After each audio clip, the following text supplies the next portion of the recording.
Nous rendons visite au château de Beuvre, situé à la lisière de la forêt qui porte son nom.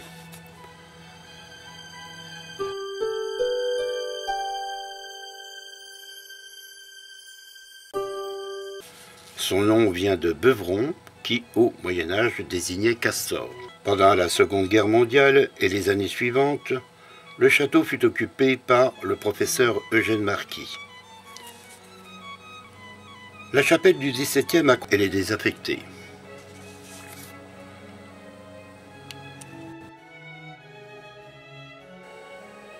Sur la route qui relie Messac à Saint-Malo-de-Filly, une halte pour le plaisir des yeux. Le château de la Pommeraye. Terre noble, très ancienne, c'est la seconde seigneurie après celle de Beuvre. 10 familles occupèrent les lieux. De nos jours, il suffit d'ouvrir grand les yeux et de contempler.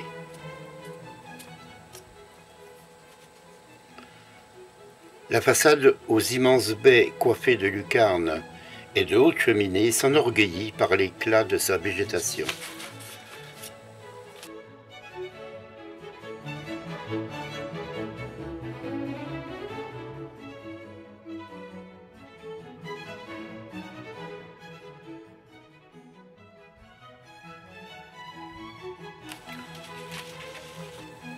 Le parc, quant à lui, défini comme première cour, est d'une harmonie chatoyante.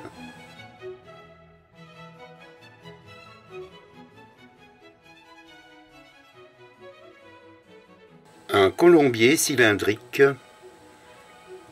en gris armoricain et schiste, prend une place discrète dans la végétation. Toit d'ardoise en poivrière, coiffé d'une coupole et d'une girouette ornée d'un pigeon. Charpente d'époque, le colombier, aujourd'hui désaffecté, pouvait accueillir 264 pigeons.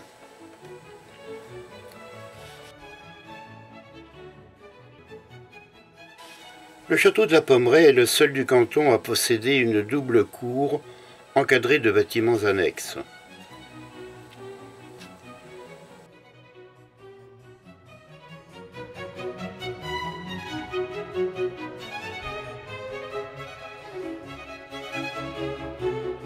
Seul vestige de la chapelle, la cloche frappée au 31 décembre 1838 est du nom de son propriétaire. Préservé et entretenu, son vœu, le plus cher, s'adresse à toutes les bonnes âmes qui pourraient la faire teinter une nouvelle fois.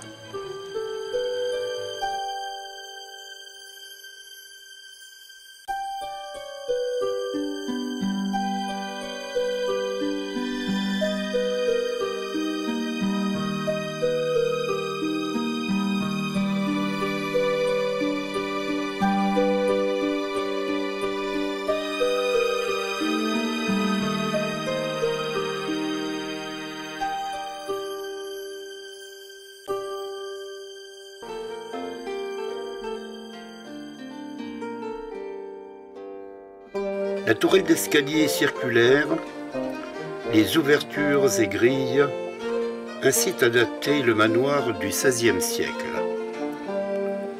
Type de construction unique dans le canton, il présente certaines affinités avec le manoir de la Touche que nous allons visiter.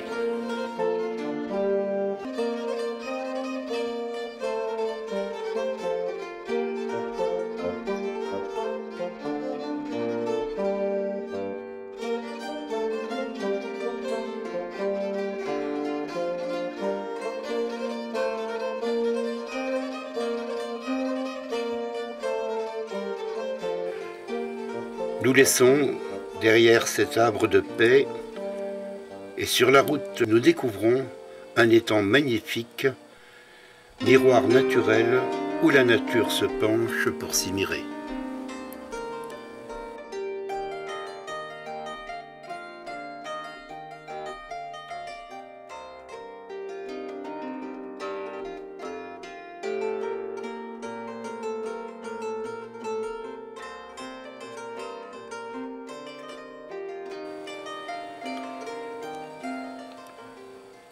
Quelques pas sur le chemin tracé dans les bois, le manoir de la Touche s'offre à nous.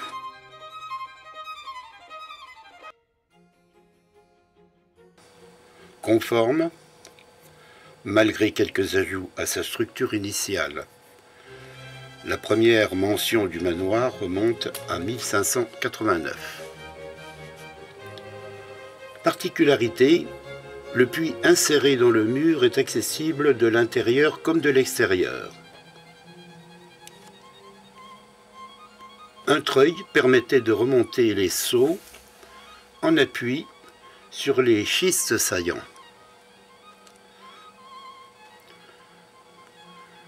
Grille de protection fréquente au XVe et XVIe siècle, les barreaux sont assemblés par des emboîtements inversés en alternance, rendant ainsi impossible leur glissement latéral ou vertical.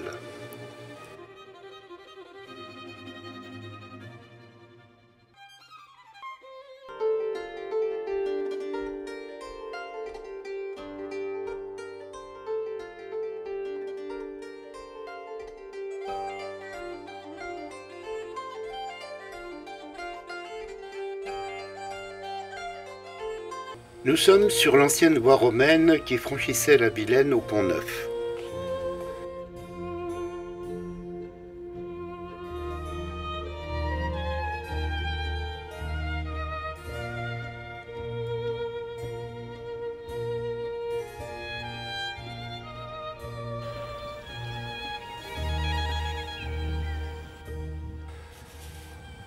Le pont, 3 fois remanié, est définitivement démoli à la Révolution, à l'exception d'une pile dont les restes ne furent détruites qu'en 1912. Des monnaies à l'effigie de Jules César sont découvertes lors de cette démolition.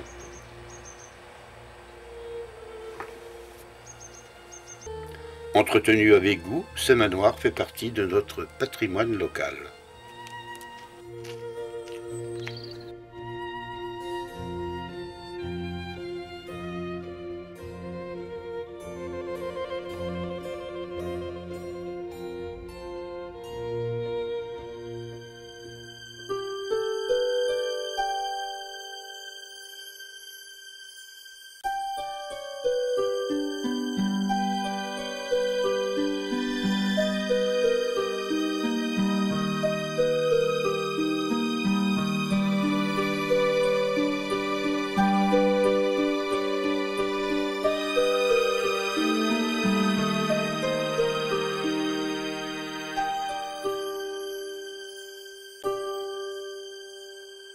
Le temple de la Coëfferie est un temple au passé historique. Son histoire commence en 1217. La Coëfferie est donnée à l'ordre des Templiers, moines soldats. Ils avaient à l'origine pour but de défendre les pèlerins se rendant en Terre Sainte. Puissants, riches grâce aux donations des seigneurs, ils devinrent une véritable puissance financière. Plus riche que la royauté, 1700 commanderies existaient en France. La Coëfferie appartenait à la commanderie de Carentoire. Le roi Philippe le Bel ordonne sa dissolution, la saisie des biens et le massacre des principaux responsables. En 1643, le temple de la Coëfferie, suivant les écrits, est réparé tout de neuf. Telle la chapelle où ses charpentes datées de 1627 le confirment. Mais d'autres désastres suivront, et aujourd'hui, seuls les écrits relatent les richesses de l'époque aujourd'hui disparues.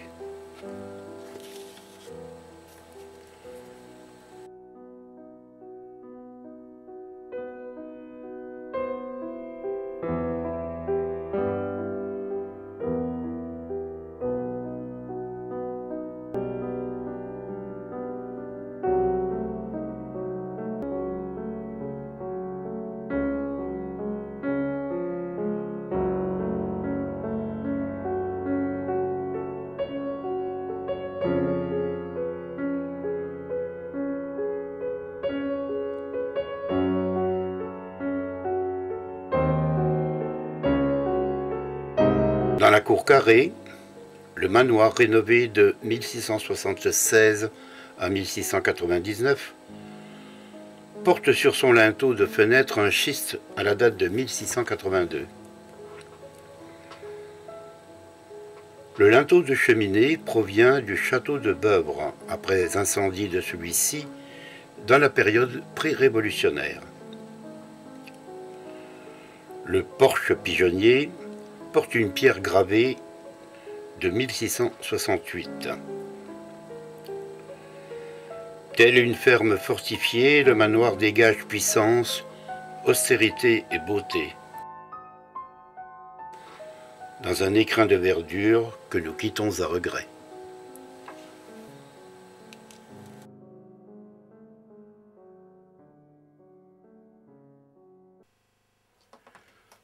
Assis sur notre petit nuage en prenant soin de ne pas chuter, nous nous posons dans la propriété, le château des Champs. Petite merveille médiévale dans un cadre verdoyant, ce château fut construit au XVIIe et XVIIIe siècle avec les pierres du château de Loyac par Jean-Baptiste de Norrivinen, marquis de Piré.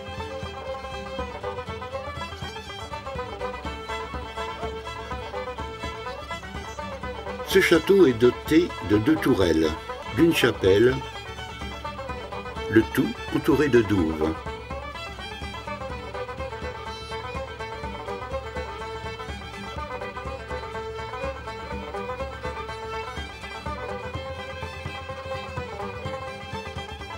Le portail franchi, nous découvrons le fournil et ses imposantes cheminées, une vaste cour baignée de soleil.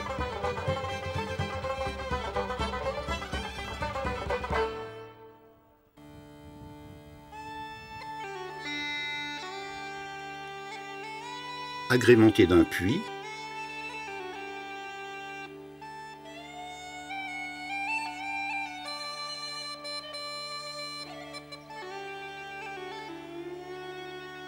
la chapelle en cours de rénovation est fermée. Nous côtoyons les dépendances et rejoignons la sortie par le haut portail en ayant soin de remercier notre hôte pour son chaleureux accueil.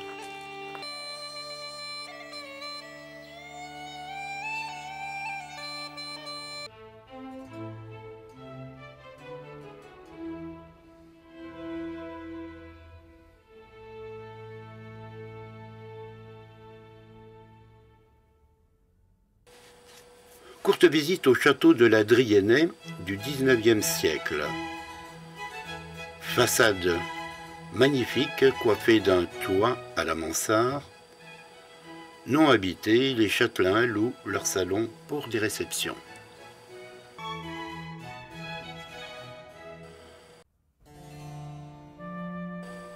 Sous le soleil de février, la rivière frissonne entre les bois coupés. Une brise légère nous accompagne dans l'allée que nous empruntons et qui nous conduit au manoir de la Godinelet.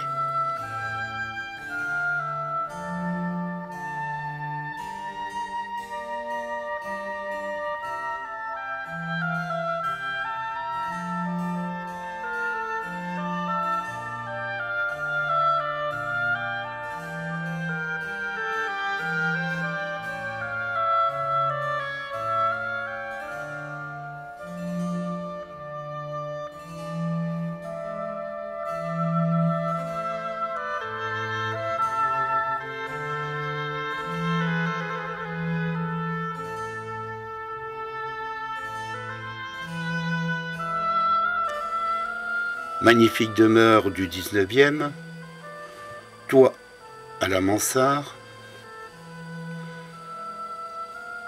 lucarne en bois sculpté aux armes des familles, donne pleine vue sur le parc arboré.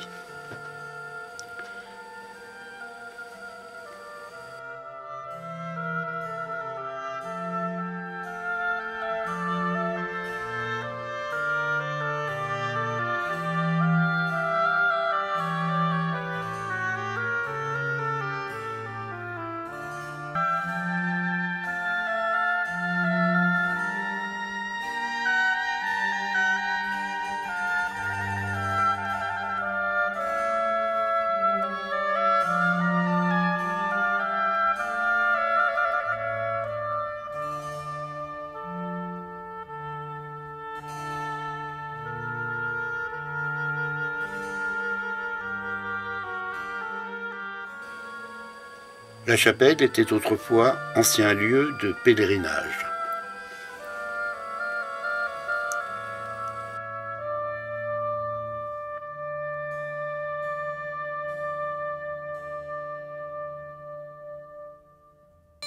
Nous laissons derrière nous châteaux, histoires et secrets, et entamons notre retour.